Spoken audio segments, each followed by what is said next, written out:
الحمدللہ دورہ تفسیر القرآن کا آج یہ تیسرا سبق ہے۔ اعوذ باللہ من الشیطان الرجیم، بسم اللہ الرحمن الرحیم، الحمد للہ رب العالمین، الرحمن الرحیم، مالک یوم الدین، ایاک نعبد و ایاک نستعین، اہدنا الصراط المستقیم، صراط الذین انعمت علیہم غیر المغضوب علیہم ولا الضالین۔ سورۃ فاتحہ کی آج تلاوت ہو گئی تو شروع میں پڑھا ہے اعوذ باللہ من الشیطان الرجیم۔ یہ قرآن مجید کے الفاظ نہیں ہیں، لیکن ان الفاظ کو تلاوت سے پہلے ادا کرنا یہ سنت ہے۔ کیوں؟ اللہ ارشاد فرماتا ہے فَإِذَا قَرَأْتَ الْقُرْآنَ فَاسْتَعِذْ بِاللَّهِ مِنَ الشَّيْطَانِ الرَّجِيمِ۔ جب تم قرآن پڑھنے لگو تو اللہ کی پناہ مانگو شیطان مردود سے۔ چونکہ اللہ تعالیٰ نے ارشاد فرمایا ہے، اس لیے قرآن پاک کی تلاوت سے پہلے ہم اللہ کی پناہ میں آتے ہیں کہ یا اللہ، ہم مانگتے ہیں یا اللہ تو ہمیں شیطان کے حملوں سے، شیطان کے وسوسوں سے اپنی پناہ میں لے لے۔ یہاں ایک بات یاد رکھنا، کئی لوگوں سے غلطی ہو جاتی ہے، وہ ترجمہ کرتے میں اللہ سے پناہ مانگتا ہوں۔ توبہ توبہ، یہ توجہ نہیں کرتے ساتھی، اللہ سے تو پناہ نہیں ہے نا، پناہ تو شیطان سے مانگنی ہے۔ کس کی پناہ مانگنی ہے؟ اللہ کی۔ میں اللہ کی پناہ مانگ، یا اللہ تو مجھے اپنی پناہ میں لے لے۔ کس کے خلاف اپنی پناہ میں لے لے؟ شیطان مردود کے وسوسوں سے، اس کے حملوں سے۔ یہاں ایک سوال بھی کیا جاتا ہے کہ اللہ تعالیٰ نے فرمایا اذا قرأت القرآن فاستعذ باللہ، اللہ کی پناہ مانگو، تو یہ مانگنا تو واجب ہے، تو آپ نے سنت کیوں کہا ہے؟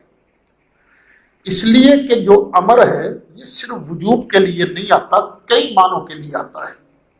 اباحت کے لیے بھی آتا ہے، ندب کے لیے بھی آتا ہے، تحدید کے لیے بھی آتا ہے، تعجیز کے لیے بھی آتا ہے، ارشاد کے لیے بھی آتا ہے، تسخیر کے لیے بھی آتا ہے، امتنان کے لیے بھی آتا ہے، اکرام کے لیے بھی آتا ہے، احانت کے لیے بھی آتا ہے، تمنی کے لیے بھی آتا ہے، تعدید کے لیے بھی آتا ہے۔ تو یہ اباحت سے اوپر کا درجہ ہے۔ کیوں؟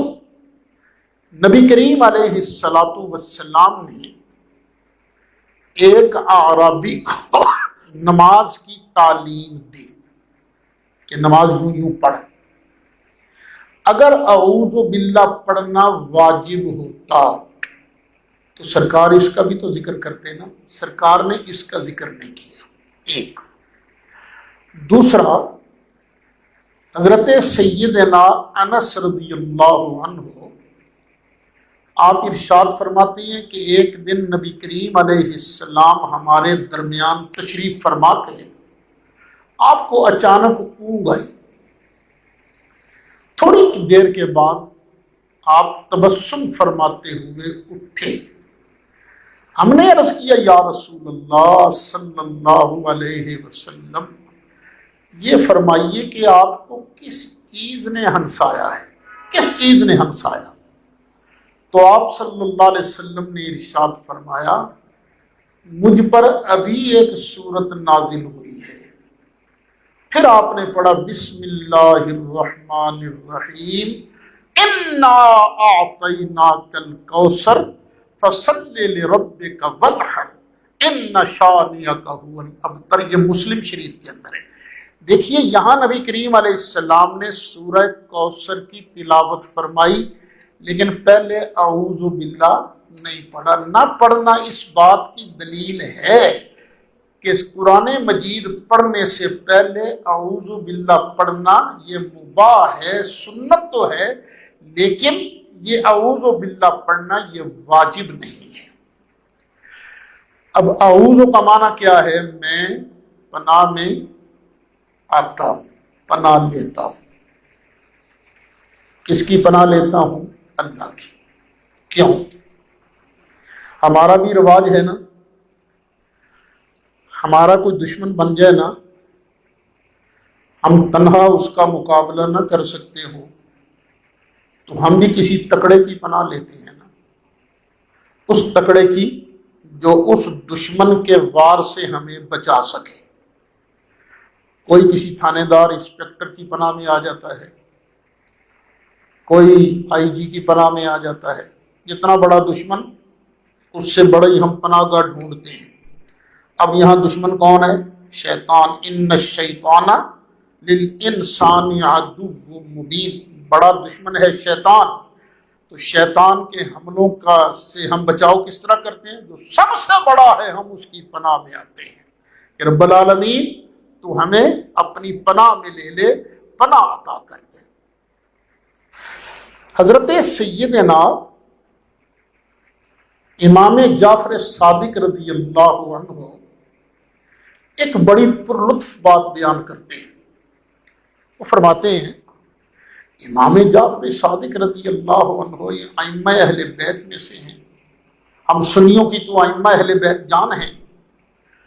وہ فرماتے ہیں، اور اس بات کو امام راضی نے نقل کیا ہے تفسیر کبیر کے اندر، فرماتے ہیں کہ بندہ جو ہے نا جھوٹ بھی بول لیتا ہے، نہ چاہتے ہوئے چغلی بھی کر لیتا ہے، غیبت کرتا ہے، اس طرح ان گناہوں کی وجہ سے اپنی زبان پلید کر لیتا ہے۔ زبان تو بندے کی ہو گئی جھوٹ کی وجہ سے، غیبت چغلی کی وجہ سے پلید۔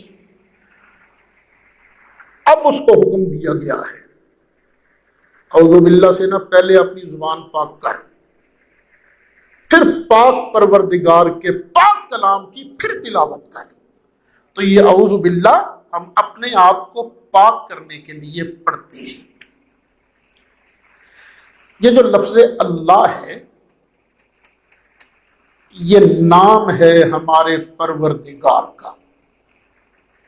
اس کا عربی کتابوں کے اندر، عقائد کی کتابوں میں اللہ کی جو تعریف کی گئی ہے هو علم، یہ نام ہے للذات الواجب الوجود، اس ذات کا جس کا ہونا ضروری ہے۔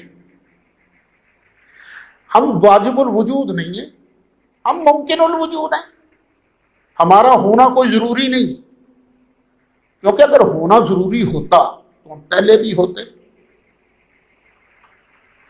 جب مر جائیں گے تو مرتے ہی نا، ہمارا ہونا تو ضروری ہے، ہمارا ہونا ضروری نہیں۔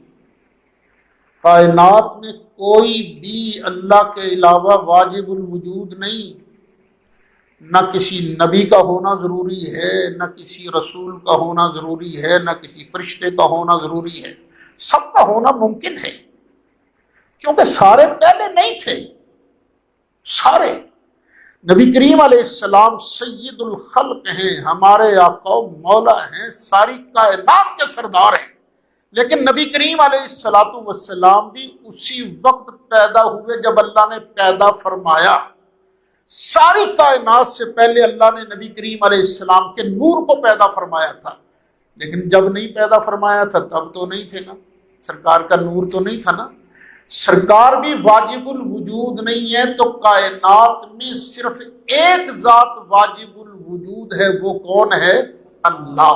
اس ذات کا نام ہے اللہ، جس کا ہونا ضروری ہے۔ المستجمع لجمیع صفات الکمالیہ، وہ جو تمام صفات کمالیہ کا جامع ہے، جس کے اندر ہر کمال والی صفت موجود ہے، یہ اللہ اس ذات کا نام ہے۔ جب ہونا ہی اسی کا ضروری ہے، وہ کسی کا محتاج بھی نہیں، وہ خود بخود ہے، اس کو کسی نے بنایا بھی نہیں، تو پھر عبادت کے لائق بھی تو وہی ہے نا، کوئی اور ذات عبادت کے لائق نہیں، عبادت کے لائق صرف اور صرف اللہ وحدہ لا شریک ہے۔ اعوذ باللہ من الشیطان الرجیم۔ اکثر علماء کے نزدیک یہ لفظ شیطان جو ہے یہ شیطانہ یشتونو شطنن سے ہے، اس کا معنی ہے دور ہونا۔ شیطانہ یشتونو کا معنی کیا ہے؟ دور ہونا۔ اور شیطان دور ہونے والا کس چیز سے؟ خیر سے دور ہونے والا۔ چونکہ شیطان خیر سے دور ہو گیا اس لیے اس کو شیطان کہتے ہیں۔ بعض علماء کے نزدیک یہ اجوف ہے اور اجوف یائی ہے، شاطا یشیتو شیطن سے۔ اس کا معنی ہے کسی چیز کا جلنا، ہلاک ہونا۔ چونکہ شیطان نافرمانی کی وجہ سے تباہ ہو گیا، اس کے تمام اعمال ضائع ہو گئے، جتنی پہلے نیکیاں کی تھیں، جتنے پہلے سجدے کیے تھے سب ضائع ہو گئے، اس لیے اس کو شیطان کہتے ہیں۔ ہاں ایک چیز ہے کہ جب یہ اجوف یائی ہوگا نا تو پھر اس میں نون زائدہ ہے۔ اچھا، اب ہم نے معنی بیان کیا جو ہر خیر سے دور ہو، جس کے عمل ضائع ہو گئے ہوں، تو صرف عزازیل ہی تو نہیں نا، اور بھی تو کئی لوگ ہیں نا جو خیر سے دور ہو گئے ہیں۔ تو شیطان صرف ایک کو نہیں کہتے، شیطان کئی ہیں۔ اللہ ارشاد فرماتا ہے وَكَذَلِكَ جَعَلْنَا لِكُلِّ نَبِيٍّ عَدُوًّا شَيَاطِينَ الْإِنسِ وَالْجِنِّ۔ 8واں پارہ ہے، سورۃ انعام ہے، آیت نمبر 112 ہے۔ اللہ فرماتا ہے اسی طرح ہم نے شریر انسانوں اور جنوں کو ہر نبی کا دشمن بنایا ہے۔ اللہ نے ہر نبی کے دشمن بنائے تھے، اور جو بھی نبی کا دین لے کر آگے چلے گا خام خواہ اس کے بھی لوگ دشمن بنیں گے۔ دیکھیے قرآن کہتا ہے وَكَذَلِكَ جَعَلْنَا لِكُلِّ نَبِيٍّ عَدُوًّا، اسی طرح ہم نے ہر نبی کا دشمن بنائے۔ لیکن ایک بات ہے، دشمن ہیں کون؟ شیاطین الانس والجن، شرارتی انسان اور جن جو خیر سے دور ہو گئے ہیں، انہیں کو ہم نے ان کا دشمن بنایا ہے۔ تو جو بھی دین کا کام کرے گا اخلاص کے ساتھ، نبی کے مشن کو لے کر آگے چلے گا، اس کے بھی دشمن ہوں گے۔ یہ مبلغین، یہ داعیان دین سوچ لیں، یہ نہ سوچیں کہ دین کا کام کریں گے تو واہ واہ ہو گئی، نہیں، شرارتی لوگ تمہاری دشمنی کریں گے اور خام خواہ کرتے رہیں گے۔ شیطان کے بعد لفظ ہے الرجیم۔ رجیم یا راجمہ یرجم رجمن سے بمعنی مرجوم ہے۔ رجم کا معنی ہے پتھراؤ کرنا، کسی پر پتھر مارنا، لعنت کرنا، دھکیلنا۔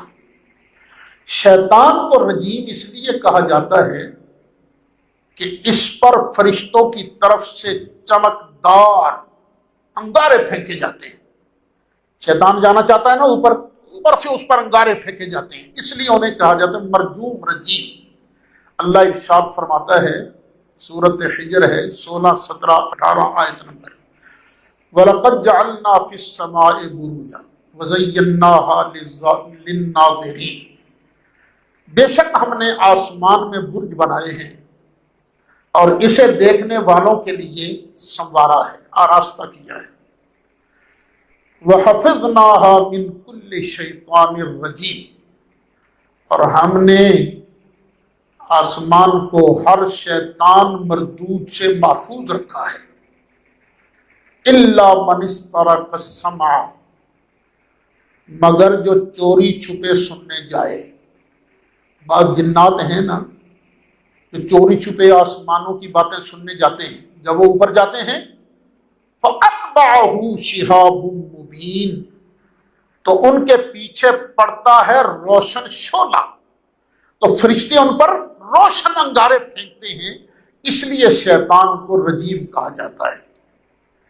اس پر چونکہ قیامت تک لعنت پڑتی رہے گی، اس لیے بھی اس کو رجیم کہتے ہیں۔ پھر وہ نکال دینے کا معنی بھی آیا تھا نا، رہتا تھا پہلے فرشتوں میں، پھر اس کو وہاں سے نکال دیا گیا، اس لیے بھی اس کو رجیم کہتے ہیں۔ الحمدللہ، اعوذ باللہ من الشیطان الرجیم کی تفسیر مکمل ہوئی۔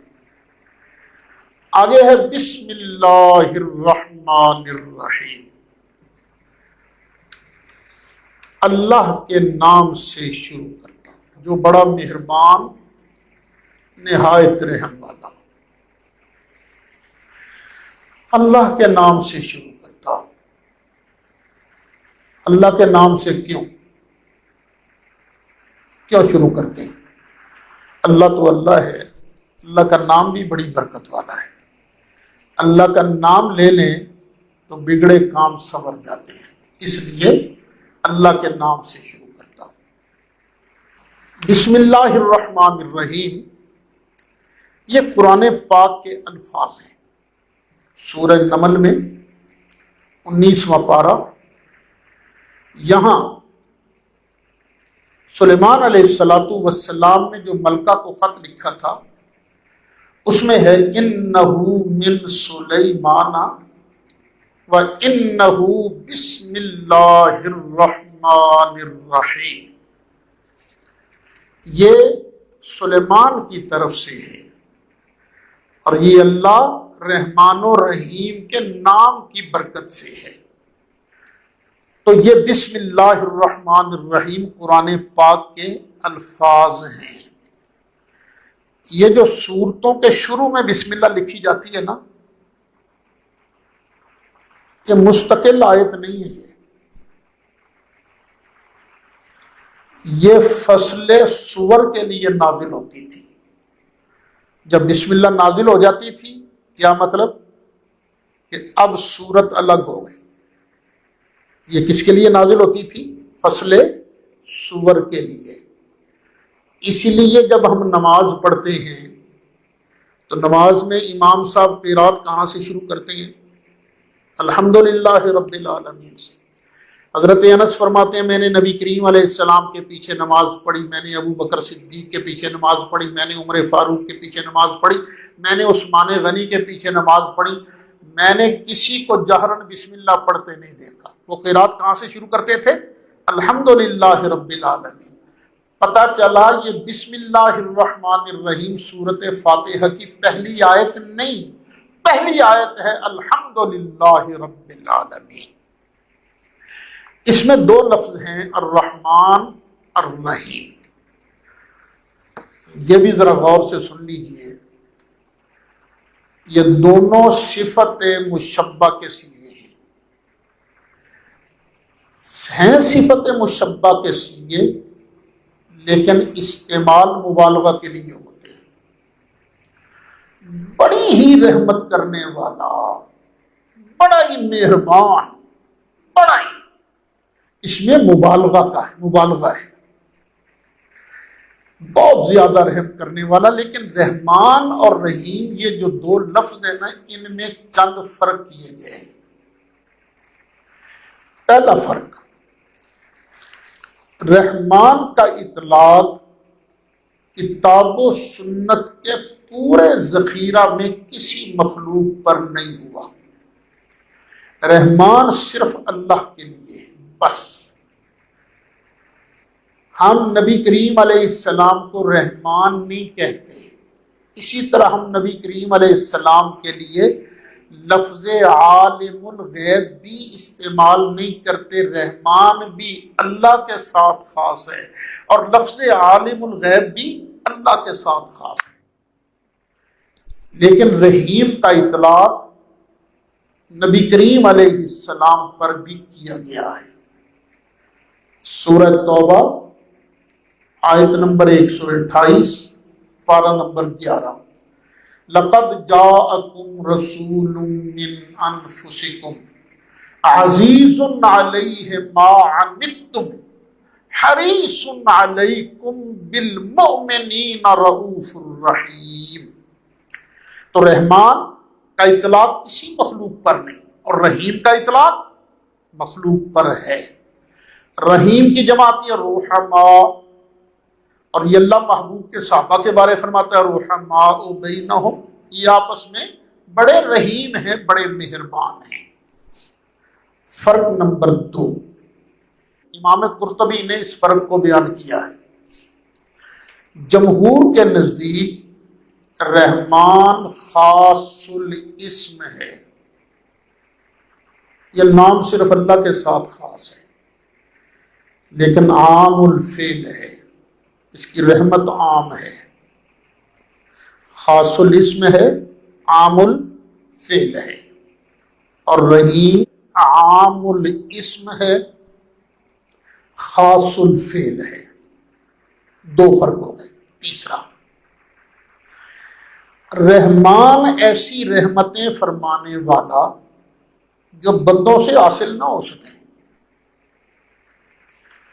جو نعمت بندوں سے حاصل نہ ہو سکے، جس قسم کی تھوڑی بہت بھی بندوں سے حاصل نہ ہو سکے، وہ رحمت جو کرنے والا ہے اسے رحمان کہتے ہیں۔ اور رحیم ایسی رحمتیں کرنے والا جس کی مثل کچھ نہ کچھ بندوں سے حاصل ہو سکیں۔ رحمان ایسی رحمت کرنے والا جو بندوں سے حاصل نہ ہو سکیں، اور رحیم ایسی رحمت کرنے والا جس کی مثل کچھ نہ کچھ بندوں سے حاصل ہو جائے۔ فرق نمبر 4، رحمان وہ ہوتا ہے جو بلا واسطہ بندوں پر رحم فرمائے، اور رحیم وہ ہے جو بندوں کے واسطہ سے رحم فرمانے والا ہو۔ سبحان اللہ، اللہ تعالیٰ ہر طرح رحمان ہے، ہر طرح رحم کرتا ہے، بلا واسطہ بھی بالواسطہ بھی۔ فرق نمبر 5، رحمان دنیا کے اعتبار سے ہے، وہ رحمان ہے، دنیا میں رحمت فرماتا ہے۔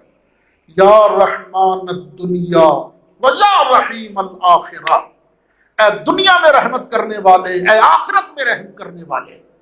رحمان دنیا کے اعتبار سے ہے، اور رحیم آخرت کے اعتبار سے ہے۔ اب رحمان میں رحیم کی نسبت زیادہ مبالغہ ہے۔ کیوں؟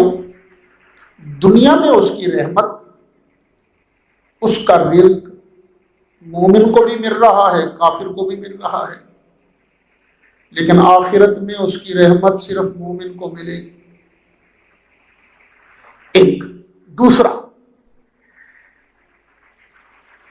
دنیا میں اس کی رحمت، اس کا رزق لینے والوں کی تعداد زیادہ ہے، آخرت میں اس کی رحمت لینے والوں کی تعداد کم ہے۔ سارے دنیا والوں نے تو جنت میں نہیں نہ جانا، دنیا میں اس کی رحمت اور اس کا رزق لینے والوں کی تعداد زیادہ ہے، اور آخرت میں کم ہے۔ لیکن جو دنیا میں اس کی رحمت اور رزق لے رہے ہیں نا، ان کا پیریڈ تھوڑا ہے، اور دنیا کی جتنی زندگی ہے، کسی کی 50 سال زندگی ہے، بس اتنی دیر لے گا نا اللہ کی رحمت اور رزق، اور کسی کی 60 سال ہے، کسی کی 66 سال ہے، کسی کی 70 سال ہے، کسی کی 85 سال ہے، کسی کی 100 سال ہے۔ پیریڈ ہے نا ایک۔ جو دنیا میں اللہ کی رحمت لیتے ہیں نا، ان کی تعداد تو زیادہ ہے لیکن وقت کم ہے، اور آخرت میں جو اللہ کی رحمت لینے والے ہیں ان کا پیریڈ محدود تو نہیں ہے، خالدین فیہا ابدا، وہ ہمیشہ ہمیشہ وہاں رہیں گے۔ معلوم ہوا کہ رحمان میں اگر مبالغہ ہے تو اس کی رحمت کے حاصل کرنے والے افراد کی نسبت سے ہے، لیکن رحیم میں جو مبالغہ ہے وہ کیفیت کی کثرت کے اعتبار سے ہے، ہیں دونوں ہی مبالغہ کے سیغے۔ چھٹا فرق، رحمان اور رحیم میں ایک اور اعتبار سے بھی فرق بیان کیا گیا ہے۔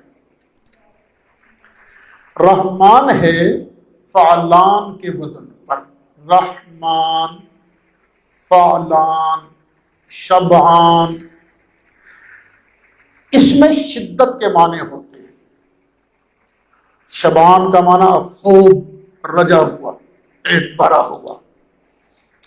ملان پوری طرح بھرا ہوا۔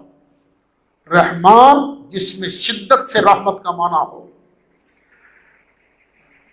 لیکن رحیم فعیل کے وزن پر ہے، اور ایسے صیغے میں دوام و استمرار کا معنی ہوتا ہے، ہمیشگی کا۔ ہمیشگی کا وہ ہے نا، یا رحمان الدنیا و یا رحیم الآخرہ، اس کی رحمت وہاں ہمیشہ ہمیشہ ہوگی۔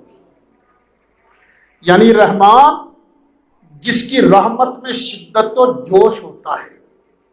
رحمان کے بعد رحیم کہہ کر یہ بتایا گیا کہ اللہ وحدہ لا شریک کی رحمتیں صرف وقتی نہیں، بلکہ ان میں دوام بھی ہے، استمرار بھی ہے۔